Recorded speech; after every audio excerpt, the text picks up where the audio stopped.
Dust settled over the wooden boardwalks of Durango as Cora turned down her third chance at salvation.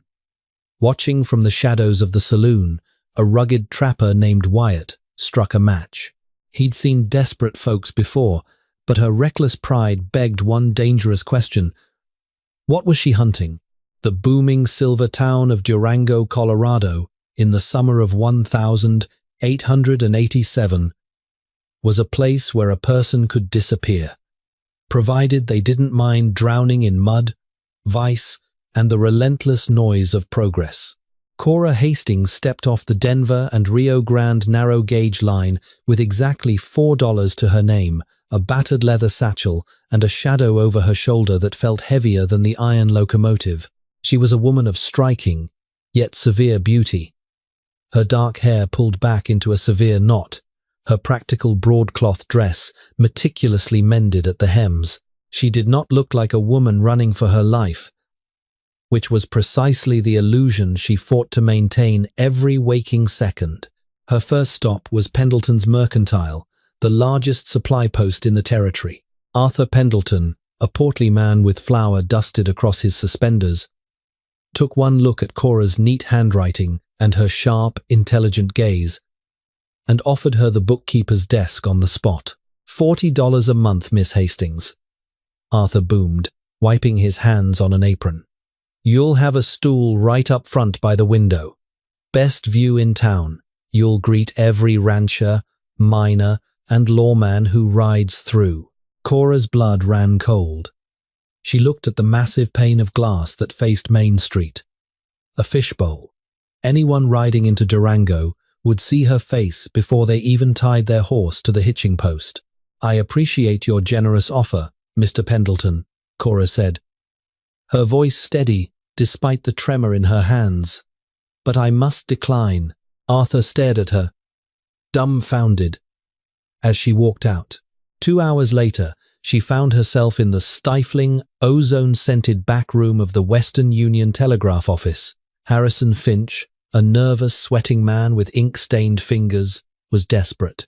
His operator had succumbed to pneumonia, and he was drowning in a backlog of mining claims and railroad logistics. Cora, having learned Morse code from her late father, demonstrated a flawless transmission of a 50-word test message. Brilliant, Finch gasped. $50 a month. You'll handle every wire that comes in and out of this county. Federal marshals, Pinkerton reports. Bank transfers, you'll be the central nerve of Durango. Cora stared at the brass telegraph key. Every message was a paper trail. Every transmission required her to sign off with her station initials. More terrifyingly, lawmen frequented telegraph offices to send out bulletins. If the man hunting her walked through that door to send a wire, she would be trapped behind the counter. I am sorry, Mr. Finch, Cora said softly, pulling her gloves back on. The clatter. It triggers a terrible migraine. I cannot take the position. By late afternoon, the sun was casting long, desperate shadows across the dusty street. Her final prospect was a meeting with Josiah Higgins, the town mayor, at the newly erected schoolhouse. Higgins was a pompous man who smelled of bay rum and cheap cigars. We need a woman of refined temperament, Mayor Higgins declared, gesturing to the 20 empty wooden desks. It provides room and board, and $60 a month. You will, of course, be expected to attend church socials, town hall meetings, and dine with the parents of your students. You will be a pillar of our community, Miss Hastings. A pillar, standing in the center of the town square, for all to see, forced to answer probing questions from curious mothers about where she came from, who her family was, and why a young, unmarried woman had arrived in Durango alone. The lie she would have to maintain would inevitably fracture. I am entirely unsuited for children, Mayor. Cora lied smoothly, the bitter taste of starvation already coating her tongue. I respectfully withdraw my application. She stepped out of the schoolhouse into the fading light, her stomach tightening with a desperate, hollow ache. She had rejected 3 legitimate, high-paying jobs in a single afternoon. She was a fool. She was going to starve in the gutters of Durango, all because she was too terrified to stand in the light. She walked toward the edge of town, where the wooden boardwalks gave way to rough dirt and the sprawling shadows of the San Juan Mountains. She thought she was alone, enveloped in her own despair, until a voice cut through the evening air. It was a deep, gravelly baritone, calm, but carrying the unmistakable weight of command. Pendleton pays fair, Finch pays better. And Higgins would have given you a warm bed. Cora spun around, her hand instinctively dropping toward the heavy pocket of her skirts. Leaning against the rough-hewn timber of the livery stable was a man who looked like he had been carved directly from the granite of the peaks behind him. Wyatt Caldwell. He was a mountain man, dressed in worn, weather-beaten buckskin and a heavy wool coat, despite the summer heat. A Winchester rifle rested casually in the crook of his arm.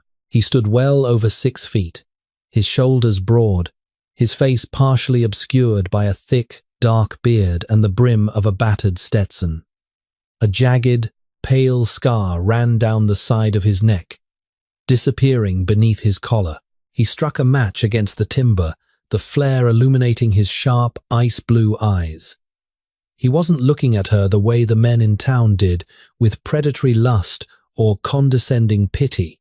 He was looking at her the way a wolf looks at a wounded deer that is still dangerous. "You've been following me," Cora accused, her voice cold, taking a deliberate step backward. "Hard not to," Wyatt replied, taking a slow drag from his roll-up cigarette. "Town this size, word travels fast when a woman wearing threadbare boots turns down $150 worth of wages in 3 hours. Folks think you're crazy, or holding out for a rich silver baron.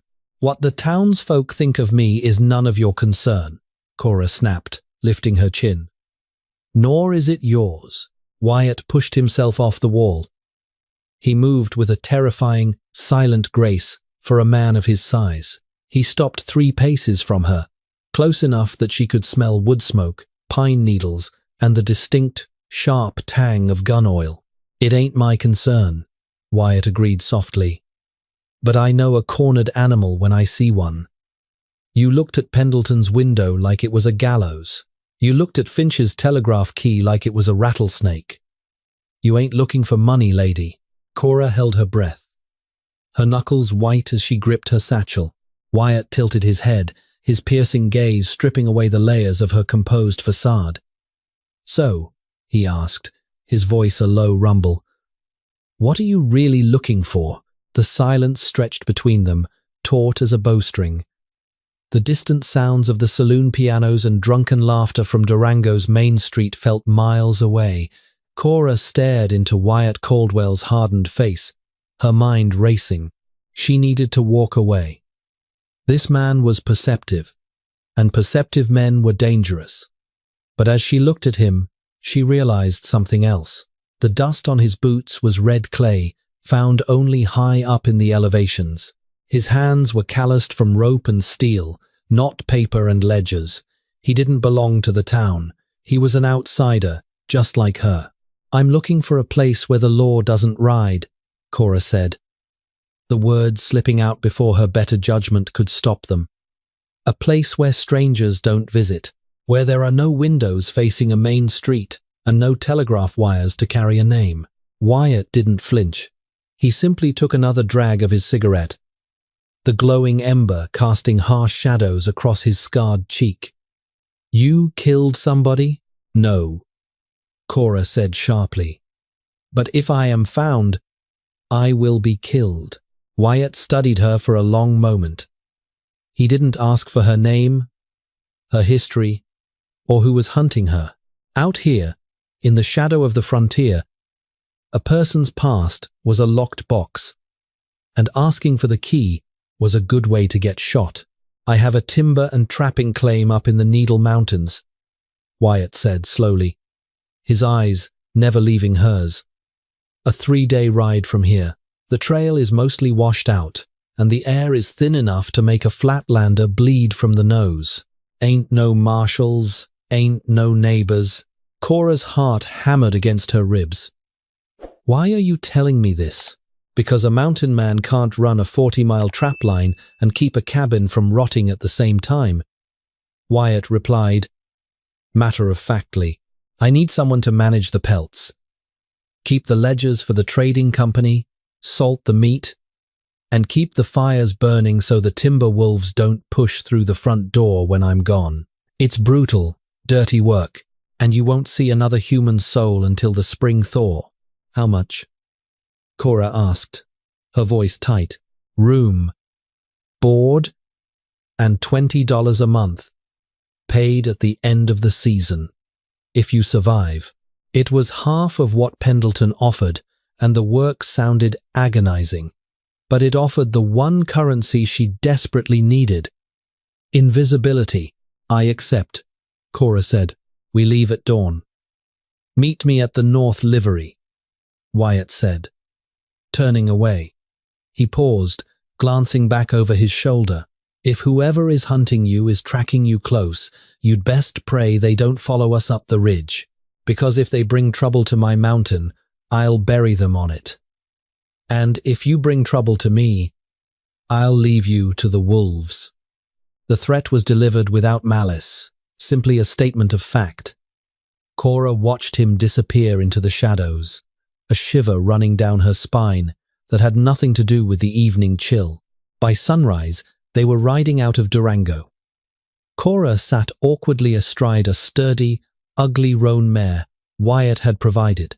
She wore her same broadcloth dress, but Wyatt had tossed a heavy wool blanket over her shoulders to ward off the biting morning cold.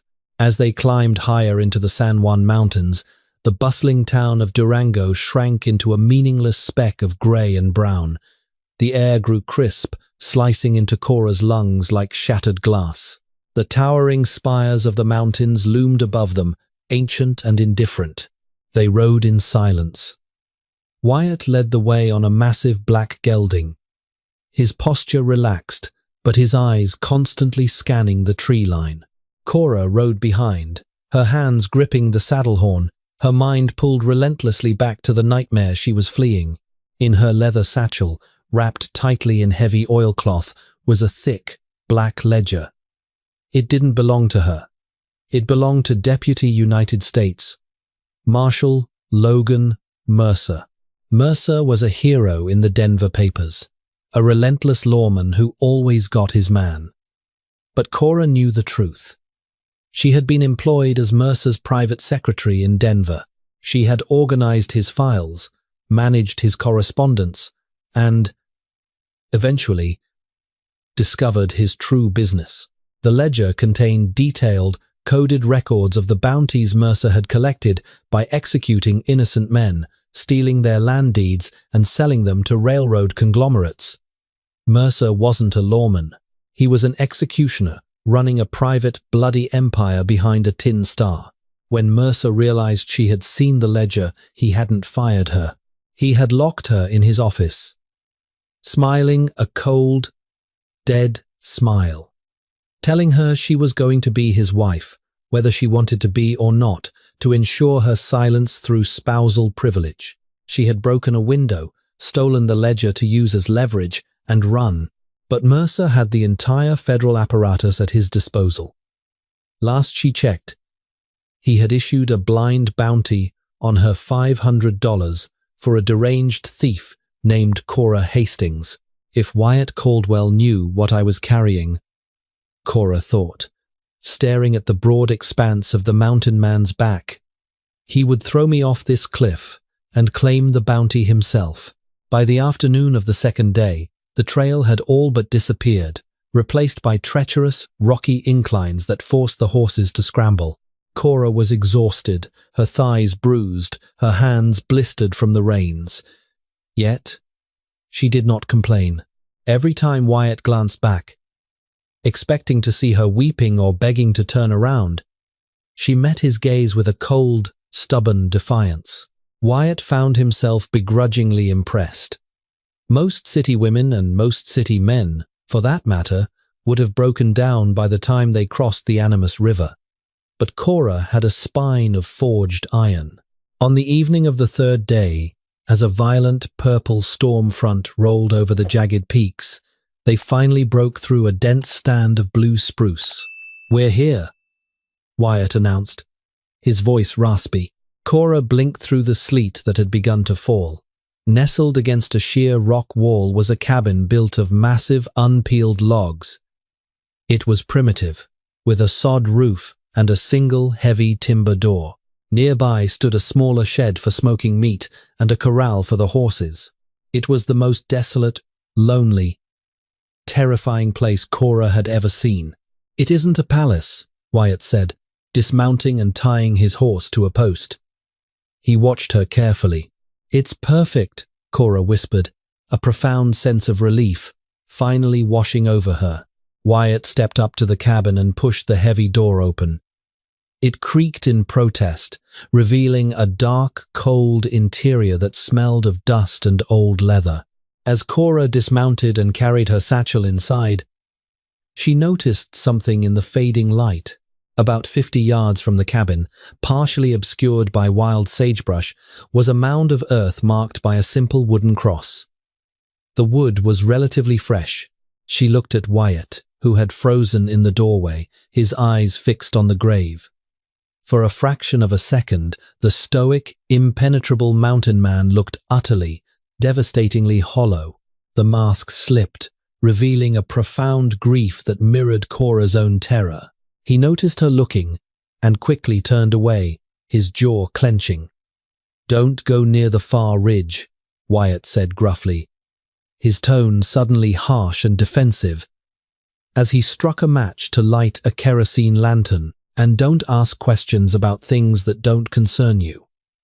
You're here to work, Miss Hastings. Nothing more." Cora stepped into the dim, flickering light of the cabin, her hands tightly clutching the satchel containing Logan Mercer's ledger. They were two people hiding at the top of the world, one running from the living, the other haunted by the dead. And the storm outside was only just beginning. The first month on the mountain was a crucible that stripped Cora of every lingering trace of city softness. The air in the Needles was unforgivingly thin, leaving her gasping over the simplest tasks. Her days were consumed by an endless, brutal rhythm, hauling water from the icy, fast-flowing creek, chopping firewood until her palms blistered and bled, and tending to the foul-smelling pelts Wyatt brought back from his trap lines. Wyatt was a ghost. He would leave before dawn, returning 3, sometimes 4 days later, smelling of blood, pine resin, and wood smoke. He spoke little, usually only to give curt instructions regarding the ledgers for his shipments to Otero, Seller & Co., the prominent mercantile firm in the valley. Yet, despite his gruff exterior, Cora noticed the quiet concessions he made.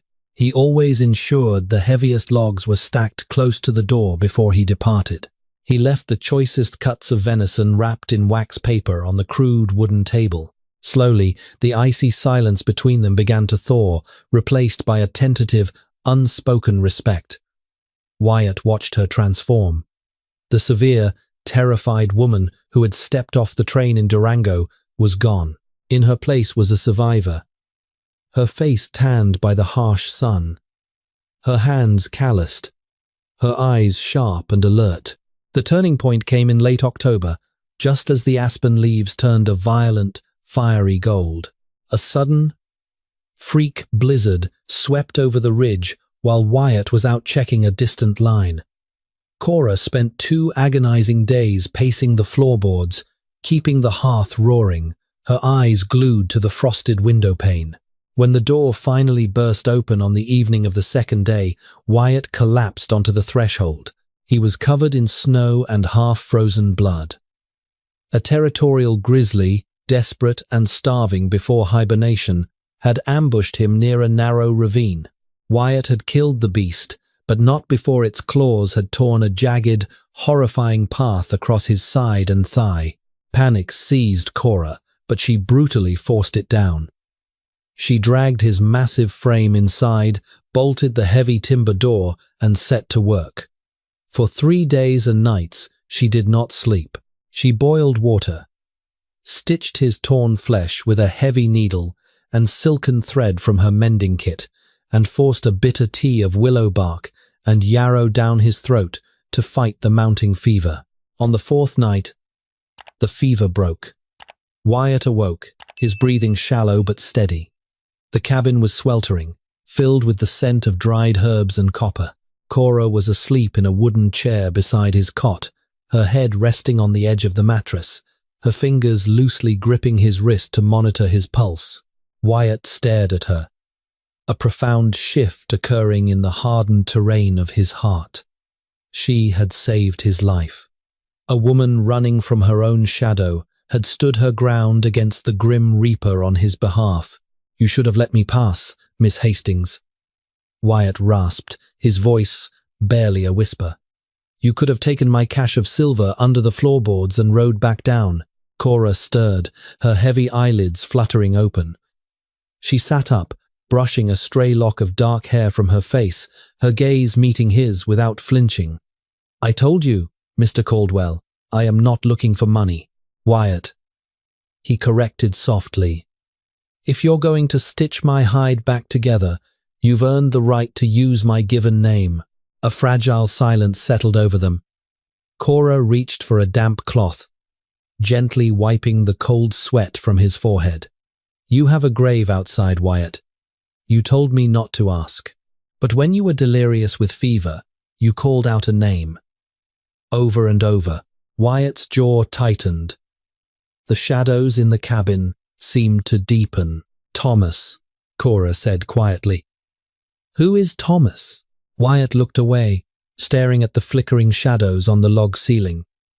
For a long time, the only sound was the howling wind outside.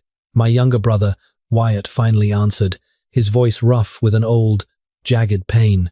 "He wasn't meant for the mountains. He had a claim down in Leadville, struck a decent vein of silver, enough to build a life." Wyatt swallowed hard, his fists clenching the wool blanket.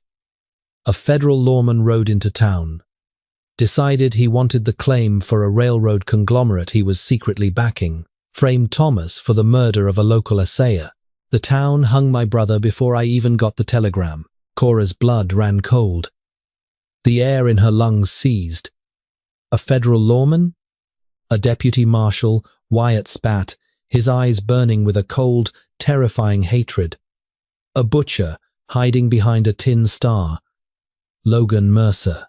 The name dropped between them like a lit stick of dynamite. Cora stumbled backward, her hand flying to her mouth. The sheer, impossible coincidence of it, or perhaps the cruel gravitational pull of fate, shattered her composure. She scrambled toward her leather satchel, her hands shaking violently as she tore at the buckles. Wyatt watched her, wincing as he propped himself up on one elbow. "Cora? What is it?" She pulled the heavy, oilcloth-wrapped package from the bottom of the bag and carried it to his bedside. She unwrapped it, revealing the black leather ledger. "You asked me what I was running from," Cora said, her voice trembling but her eyes blazing with sudden, fierce clarity. "I was Logan Mercer's private secretary in Denver. I found this in his safe." She opened the book, turning to the middle pages. She pointed to a column of neat, coded numbers and names. "These are his real accounts, the bounties he collected illegally, the claims he stole, the innocent men he murdered to secure the land for the Denver and Rio Grande expansion." She flipped the page. "Here, Leadville, Thomas Caldwell. Claim value, $14,000. Transfer fee paid to Marshall L. Mercer." Wyatt stared at the page. The neat ink on the paper was the proof he had spent 2 years agonizing over. The vindication he had prayed for while digging his brother's grave in the frozen earth. His hands, battered and scarred, reached out to trace his brother's name. When he looked up at Cora, the grief in his eyes was eclipsed by a terrifying, absolute clarity. "He knows you have this," Wyatt stated, He will burn the territory down to get it back. Cora whispered. He put a blind bounty on my head. $500. $500 is enough to make honest men look the other way, Wyatt said, slowly pushing the ledger back toward her. But it's enough to bring the worst kind of devils out of the dark. He reached out, his rough, calloused fingers gently catching a tear that had slipped down her cheek. It was an intensely intimate gesture, stripping away the final barrier between them. You brought me the rope to hang the man who killed my brother. Cora, I swear to you on my life. Logan Mercer will never touch you. The snow began to fall in earnest during the second week of November, blanketing the San Juan range in a heavy, suffocating white. Wyatt's wounds healed quickly under Cora's meticulous care, leaving thick, angry pink scars across his ribs. The shared secret of the ledger had forged an unbreakable bond between them.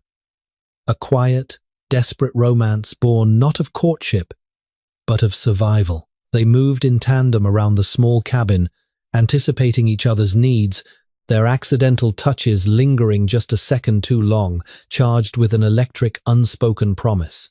But the mountain's silence was a liar. It happened on a Tuesday, just as the sun crested the eastern ridge, casting long, bloody streaks of light across the snow. Wyatt was at the woodblock, an axe in hand, while Cora was inside, brewing chicory coffee. The black gelding in the corral shrieked, a sound of pure, equine terror. Wyatt didn't hesitate. He dropped the axe and dove toward the cabin door, just as a sharp crack echoed across the valley. A heavy Sharp's rifle bullet tore through the very spot where his chest had been a fraction of a second earlier, burying itself deep into the chopping block with a shower of splinters. "Get down!" Wyatt roared, slamming the heavy timber door shut and dropping the iron crossbar into place. Cora hit the floorboards, dragging the heavy cast-iron skillet off the stove to douse the fire, plunging the cabin into dim shadows. She scrambled toward the bed, pulling Wyatt's backup weapon, a pristine Winchester 1873 from beneath the mattress, and tossing it to him. Wyatt caught it, chambering around with a smooth, deadly mechanical click. He moved to the small, thick-glassed window facing the tree line, knocking out a small wooden plug specifically designed as a gun port. "How many?" Cora asked, her voice steady despite the adrenaline roaring in her ears. She grabbed a Colt revolver from the table, checking the cylinder exactly as Wyatt had taught her over the past weeks. "3," Wyatt said grimly. His eye sighted down the barrel.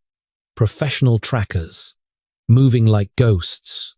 They've got us surrounded on 3 sides.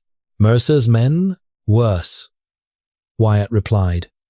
"Pinkerton turncoats, by the look of their dusters. Or bounty hunters." A voice boomed from the tree line, amplified by the natural acoustics of the rocky basin. "Wyatt Caldwell." The voice was grating, thick with chewing tobacco and malice. "My name is Amos Pickett. I hold a federal warrant for the woman inside that cabin. She is a wanted thief and a murderer, having killed a deputy in Denver," Cora gasped. Mercer hadn't just put a bounty on her. He had framed her for murder to ensure she would be shot on sight. "Send the girl out, Caldwell," Pickett yelled. "You're a mountain man, not a fool. You interfere with a federal bounty, and Marshal Logan Mercer himself will ride up here with a posse of 50 men and string you up next to your brother. You've got 1 minute to open that door, or we burn you out." Wyatt looked back at Cora. She was pale, her knuckles white as she gripped the heavy Colt. But she didn't look toward the door. She looked at him.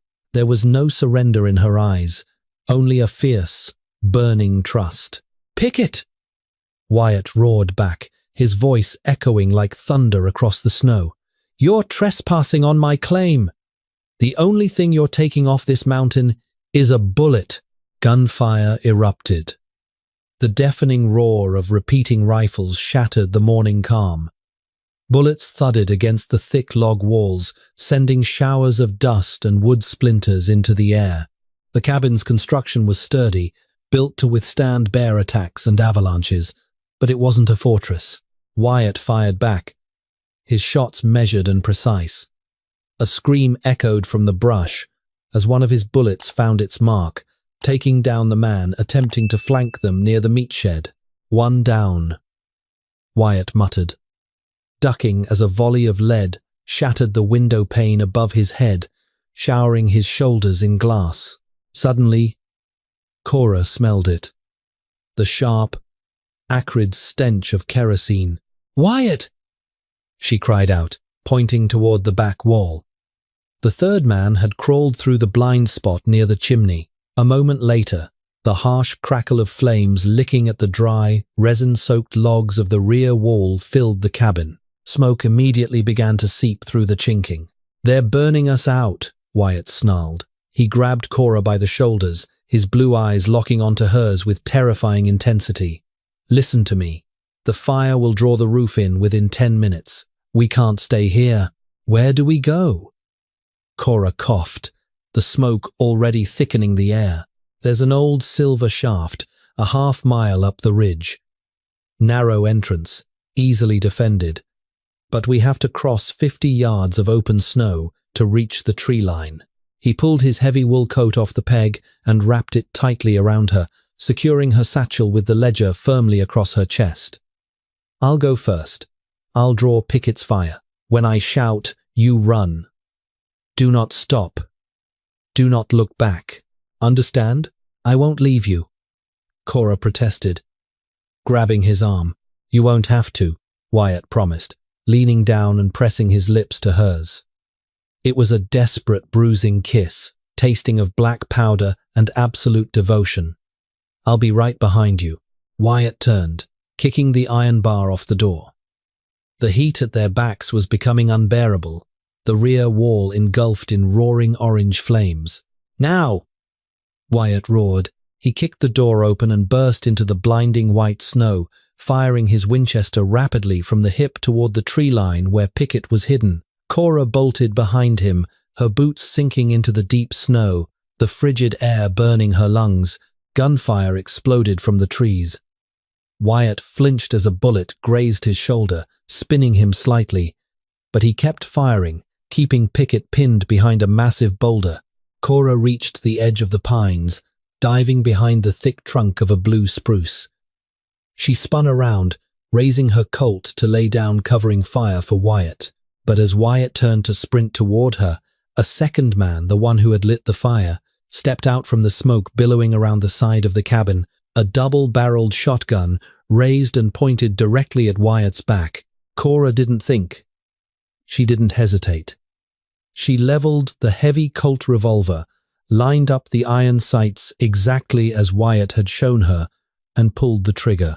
The recoil of the heavy Colt revolver kicked like a mule, jarring Cora's arm all the way to her shoulder. The deafening blast cut through the roaring flames of the cabin. 50 yards away, the man holding the shotgun staggered. He dropped his weapon, clutching his chest as a dark crimson stain rapidly bloomed across his heavy duster.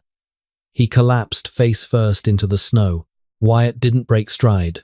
He closed the final distance to the tree line, wrapping a massive arm around Cora's waist and tackling her behind the thick trunk of the blue spruce, just as Amos Pickett unleashed a desperate volley of rifle fire. The bullets chewed the bark inches from their heads, showering them in splintered pine. "You hit him," Wyatt breathed, his chest heaving as he looked down at her, astonishment and pride warring in his ice-blue eyes. "I listened to my instructor," Cora replied, her hands shaking violently as she lowered the smoking gun. "Pickett is reloading," Wyatt said, his voice dropping to a deadly whisper. "Stay low. We move up the ridge to the silver shaft. He won't follow us into the dark." They scrambled up the steep, snow-packed incline, moving with desperate speed. Behind them, the cabin groaned and collapsed in a spectacular shower of orange sparks, the roof caving in on everything they had built over the last months. But Cora barely spared it a glance. Her hand was tightly gripping the heavy satchel across her chest. Pickett, realizing he was outmatched and out of cover, did not pursue them up the treacherous rocks. Instead, Wyatt and Cora watched from the high ridge as the bounty hunter scurried to the surviving horses, mounted up, and rode hard back toward the Durango Trail, leaving his dead comrades in the snow. Wyatt lowered his Winchester, his jaw clenched. He's riding to the telegraph office in town. He'll wire Mercer.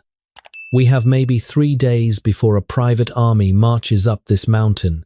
Then we don't wait for them, Cora said, her voice ringing with a sudden, crystal-clear authority that surprised even herself. She turned to Wyatt, her eyes fierce. We are done running, Wyatt. If we stay in the shadows, Mercer wins. He will hunt us until we are dead. There is only one way to end this. Wyatt stared at the smouldering ruins of his home. He looked at the grave of his brother, now dusted with ash and snow. You want to take the fight to Denver, not just a fight, Cora corrected, tapping the leather satchel. An execution. They scavenged what supplies they could from the meat shed, caught Wyatt's terrified gelding, and began the grueling descent down the opposite face of the Needles. Bypassing Durango entirely, they rode furiously through the high passes, enduring biting winds and freezing nights, fueled by a shared, burning desire for retribution.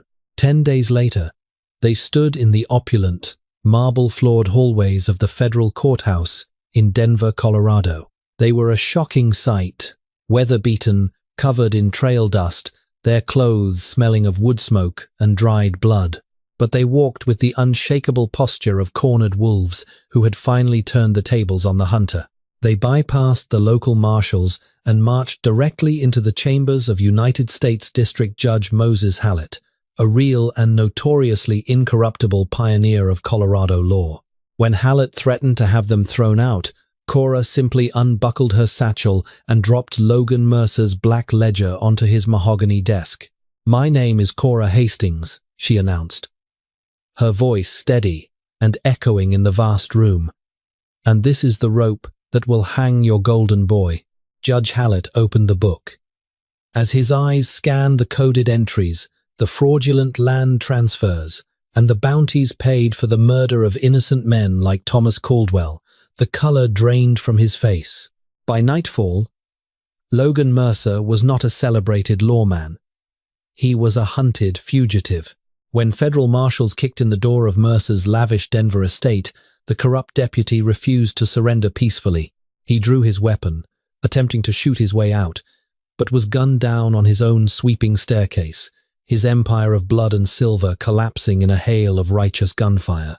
2 weeks later, Thomas Caldwell's name was officially cleared, the Leadville claim restored to Wyatt's name, and the bounty on Cora was legally expunged. The nightmare was over. Spring had arrived by the time they returned to the San Juan Mountains. The snows had melted, giving way to brilliant carpets of purple columbines and wild green sage. Wyatt stood in the clearing, swinging an axe, noodling a fresh, massive pine log for the foundation of a new cabin. It was larger this time, built for two. Cora stepped out from the temporary canvas tent they had pitched, carrying a tin cup of fresh water. She handed it to him, her fingers brushing against his. Wyatt drank, then tossed the cup aside, pulling her into his arms. He buried his face in her dark hair, inhaling the scent of the mountain wind. No windows facing a main street, Wyatt murmured, pressing a kiss to her forehead. No telegraph wires, just us, Cora whispered, leaning her head against his chest, listening to the steady, strong beat of his heart. She had come to the mountains, looking for a place to hide. Instead, she had found a place to live, and a man who would burn the world down to keep her safe. Did Cora and Wyatt's courage against a corrupt empire leave you breathless? If you loved this Wild West tale of survival, redemption, and a romance, forged in the fires of danger, please Hit that like button, share this thrilling story with your friends, and don't forget to subscribe to our channel for more epic historical dramas and unforgettable adventures. What would you have done? Let us know below.